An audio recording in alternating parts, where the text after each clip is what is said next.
लगातार यह पूछा जा रहा था कि अगर शुभेंदु अधिकारी बन गए पश्चिम बंगाल के मुख्यमंत्री तो कैसे आरएसएस वर्सेस मोदी शाह हो गया है। तो वही आज आपको दिखाने जा रहा हूं। शुभेंदु अधिकारी का एक नहीं दो नहीं, उनसे जुड़े 3 से 4 बड़े सबूत आज आपको दिखाऊंगा। गुटबाजी बहुत तेज रफ्तार से चल रही है। भारतीय जनता पार्टी ने किसी भी हद तक आकर शायद शुभेंदु अधिकारी पर भरोसा जताया हो। कहा जा रहा हो यह मोदी और शाह की पसंद है, लेकिन क्या ऐसा है? क्या शुभेंदु अधिकारी चाहकर भी मोदी और शाह की पसंद बनना चाहेंगे, या फिर वो आरएसएस के करीब आकर कुछ और करना चाह रहे हैं? दरअसल पिछले 2 से 3 दिनों के भीतर शुभेंदु अधिकारी ने जो कहा, जो किया, उस पर शायद गोदी मीडिया ने विश्लेषण ना किया हो, लेकिन यह स्पष्ट दर्शाता है कि शुभेंदु अधिकारी मोदी शाह से ज्यादा आरएसएस पर फोकस रखना चाहते हैं। वजह आरएसएस की पश्चिम बंगाल में पकड़ है। आरएसएस के कार्यकर्ता, वो स्वयंसेवी, जिनकी बदौलत भारतीय जनता पार्टी ने निष्पक्ष तौर पर कई सीटें जीती, वो बात अलग है। प्रचंड बहुमत कैसे आया ये सबको पता है, सुप्रीम कोर्ट में मामला चल रहा है। लेकिन जानते हैं कि अगर कल, परसों, 10 दिन, 20 दिन, 1 महीने बाद भी चुनाव हो जाए तो पश्चिम बंगाल की जनता मोदी शाह से ज्यादा एक बार के लिए आरएसएस के कार्यकर्ताओं की वजह से मजबूत होती हुई नजर आएगी। पश्चिम बंगाल उस पर काम करता नजर आएगा। यानी एक मजबूत नेता प्रतिपक्ष के तौर पर तो वो रहेंगे। ये बात मैं क्यों कह रहा हूं आज आपको दिखाऊंगा। खुल्लम खुल्ला बगावत के अभी तक तो संकेत थे, अब क्लियर कर दिया है कि आपकी कोई बात सुनी जाए ना सुनी जाए, लेकिन हम आरएसएस की बात सुनेंगे। नमस्कार, मैं हूं प्रज्वल गौतम और आप देख रहे हैं times express. Modi Shah versus RSS, ये लंबी लड़ाई 2024 के चुनाव से चल रही है। वो बार बार मैं आपको बताता हूं, शुरुआत का थोड़ा सा बता दूं जिससे आपकी समझ में आ जाए। दरअसल 2014 में मोदी जी प्रधानमंत्री बनते हैं, शाह बाबू राष्ट्रीय अध्यक्ष रहते हैं, आरएसएस की प्राथमिकता रहती है। लेकिन 2019 के लोकसभा चुनाव में प्रचंड बहुमत हासिल करने के बाद यह क्लियर कर दिया जाता है कि आरएसएस को ज्यादा तवज्जो नहीं दी गई। उससे पहले ही योगी आदित्यनाथ मुख्यमंत्री बन गए थे 2017 की, इसलिए मोदी शाह की नहीं चल पाई। चाहते थे कि 2022 का विधानसभा चुनाव उत्तर प्रदेश में हो और अपनी मनमर्जी के किसी व्यक्ति को मुख्यमंत्री बनाया जाए। लेकिन कहा जाता है कि योगी आदित्यनाथ ने यह अलग ही खेल कर दिया। जिनको मुख्यमंत्री बनाने का सपना मोदी शाह देख रहे थे वो चुनाव हार गए। नाम है केशव प्रसाद मौर्य। ये क्लियर है। 2024 के लोकसभा चुनाव के दौरान मोदी और शाह को यह पूरा विश्वास हो गया था कि 400 पार का नारा देंगे, वो क्लियर भी होगा, कोई रोकने वाला नहीं है। लेकिन आरएसएस ने यही खेल किया और हालत खराब हो गई। विपक्ष मजबूती से लड़ा, यह बात भी क्लियर है।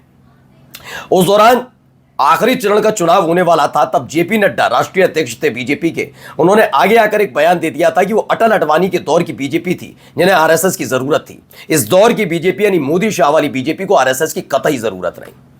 जिसके बाद पश्चिम बंगाल में, फिर सुनिएगा, पश्चिम बंगाल में आरएसएस के बड़े नेता ने, आप गूगल करके देख लीजिए, आरएसएस के एक बड़े नेता ने अमित मालवीय पर बड़े गंभीर आरोप लगाए, यानी बीजेपी आईटी सेल के हेड पर, जो मोदी शाह का खास है। अब इन सब के बीच ये रार चल रही थी। फिर ये रार जब 400 सीटें नहीं आ पाई तो मोदी शाह थोड़े डाउन पड़े, या खास तौर पर मोदी जी बहुत डाउन पड़े। खबर निकल कर आई 75 साल पूरा होने का इंतजार किया जा रहा था, जिसे उस मापदंड पर जैसे आए तो मोदी जी को इस्तीफा देना पड़े। वो बात अलग है कि इतने लंबे समय बाद मोदी जी अपने जन्मदिन से ठीक पहले न केवल आरएसएस के दफ्तर गए, बल्कि लाल किले की प्राचीर पर खड़े होकर 15 अगस्त को बहुत देर तक आरएसएस का गुणगान गाया। ये पहली दफा था। क्लियर हुई, हो सकता है समझौता हुआ हो, जो भी बात कही जा रही है, लेकिन यहां खेल अभी भी मोदी शाह वर्सेस आरएसएस चल रहा है। यह क्लियर है। जब मौका मिलता है वो दूसरा वाला पक्ष पहले पक्ष पर और पहला वाला पक्ष दूसरे पक्ष पर हमलावर नजर आता है। अब शुभेंदु अधिकारी ने ऐसा क्या किया उसके बारे में मैं आपको ताजा पहले घटनाक्रम आपको दिखा दूं जिससे आप समझें। शायद आपको छूटा लगे, लेकिन इससे जुड़ा हुआ सबूत दिखाता हूं। मस्जिद नमाज का सीधा जिक्र नहीं, पर लाउड स्पीकर और रोड ब्लॉक बैन। योगी के नक्शे कदम पर बंगाल सीएम शुभेंदु अधिकारी। शुभेंदु अधिकारी बिल्कुल वैसा ही काम कर रहे हैं जैसे योगी आदित्यनाथ उत्तर प्रदेश में करते हैं।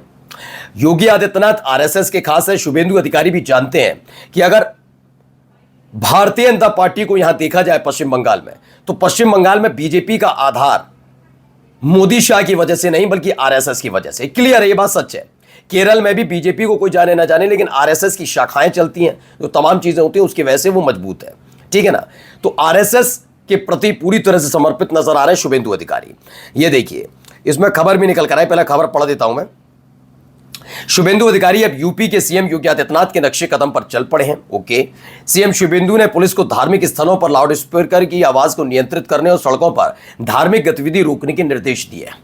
आदेश में बंगाल की बीजेपी सरकार ने सीधे तौर पर मस्जिद और नमाज का जिक्र नहीं किया। उन्होंने पुलिस को निर्देश दिए कि वे सुनिश्चित करें कि लाउड स्पीकर की आवाज धार्मिक स्थलों से बाहर ना जाए और प्रार्थना सभाओं के कारण सड़कें जाम ना हो, जिससे आम लोगों को परेशानी है। तो ये क्लियर किया शुभेंदु अधिकारी ने। यानी अगर इस पूरे घटनाक्रम को देखा जाए तो ये मोदी शाह की रणनीति पर, उनके कामकाज करने की नीतियों पर फिट नहीं बैठती, जबकि योगी आदित्यनाथ की ज्यादा फिट बैठती है।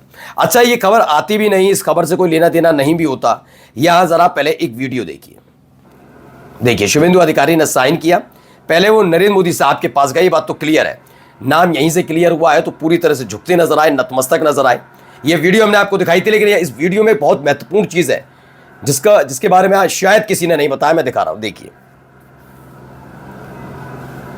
ये शुभेंदु अधिकारी कान में कुछ बात की, आगे बढ़ते हैं, फिर मिलते हैं राज्यपाल महोदय से, एक एक करके सबसे मिलते चलते हैं। राजनाथ सिंह है, अमित शाह के भी बिल्कुल नतमस्तक, राजनाथ सिंह के नतमस्तक नहीं हुए, नितिन नवीन, चंद्रबाबू नायडू भी नहीं, ये भी नहीं। आगे देखिए, जेपी नड्डा से भी ज़्यादा नहीं, किसी से नहीं, नितिन गडकरी। और ये देखिए, यहां एक काम समझे मैं क्या समझा रहा हूं।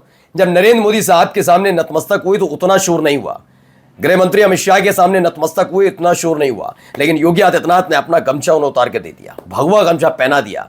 और इससे क्लियर, इससे पहले आपको याद होगा, सबका साथ सबका विकास जो नारा है, वो नारा कभी भी योगी आदित्यनाथ या किसी और का नहीं रहा। सबका साथ सबका विकास का ये नारा खुद नरेंद्र मोदी साहब का था। हमने आपको दिखाया था कि शुभेंदु अधिकारी ने साफ साफ कह दिया था कि अब ये नारा नहीं चलेगा पश्चिम बंगाल में, सबका साथ सबका विकास। यानी मोदी को सीधी चुनौती थी कि आपका ये नारा काम का नहीं है, जो हमारे साथ हम उसके साथ वाला। यानी योगी आदित्यनाथ की बिल्कुल नीति रीति पर काम करने पर आगे बढ़ चुके हैं। ये क्लियर कट मैसेज पहुंचाया गया। फिर मैं दोहरा देता हूं, पश्चिम बंगाल में बीजेपी जितनी भी खड़ी हुई नजर आती है, उसमें से आधी से ज्यादा वो आरएसएस की बदौलत है। ये सब जानते हैं, बीजेपी के नेता भी मानेंगे। तो क्या आरएसएस के प्रति ज्यादा समर्पित है? योगी आदित्यनाथ आरएसएस के करीब है, ये सब जानते हैं। शुभेंदु अधिकारी बिल्कुल उसी रणनीति पर चल रहे हैं, सबका साथ सबका विकास के नारे को हवा में उड़ा देते हैं। हाल ही में टैगोर साहब के पैतृक गांव गए तो जय श्री राम का नारा लगाने वाले लोगों को उन्होंने लताड़ दिया था कि ये कवि गुरु को याद करने की जगह है, उन्हें याद कीजिए, भगवान श्री राम का नाम लेने की जगह ये नहीं है।